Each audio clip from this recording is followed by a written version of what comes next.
আসসালামু আলাইকুম। আপনারা ইতিমধ্যে জেনেছেন কেন্দ্র উপজেলার নোয়াপাড়া ইউনিয়নের কোনাপাড়া গ্রামে পাটেশ্বরী নদীর উপর নির্মিত হতে যাচ্ছে ব্রিজ। নোয়াপাড়া বাজার থেকে 1.5 কিলো দূরেই পাটেশ্বরী নদী। আমাদের আজকের গন্তব্য ছিল পাটেশ্বরী নদী দেখার উদ্দেশ্য। নোয়াপাড়া ইউনিয়নের প্রাণ পাটেশ্বরী নদী, আর এই নদী কাউরাট ও কোনাপাড়া দুই গ্রামের মধ্যবর্তী একটা দূরত্ব সৃষ্টি করেছিল। তাছাড়া এই ব্রিজ হলে নোয়াপাড়া তথা তার আশেপাশের গ্রামগুলোর মানুষের জন্য মদন উপজেলার যাতায়াতটা অনেকটাই সহজ হবে। আমরা ইতিমধ্যে এই স্থানে এসে পৌঁছিলাম।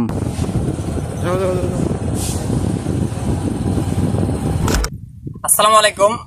আপনারা ইতিমধ্যে জেনেছেন কেন্দ্র উপজেলার নোয়াপাড়া ইউনিয়নের কোনাপাড়া গ্রামে পাটেশ্বরী নদীর উপর নির্মিত হতে যাচ্ছে ব্রিজ।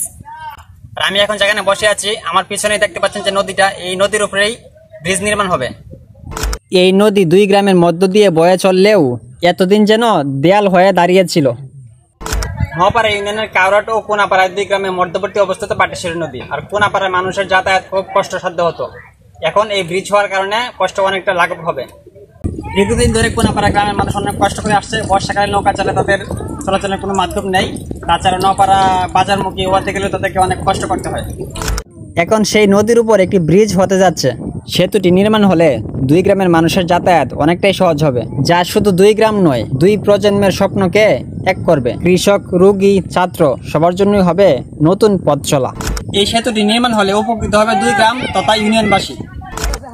ব্রিজ নির্মাণের সরঞ্জাম বিগত 3 দিন আগেই এসে পৌঁছেছে।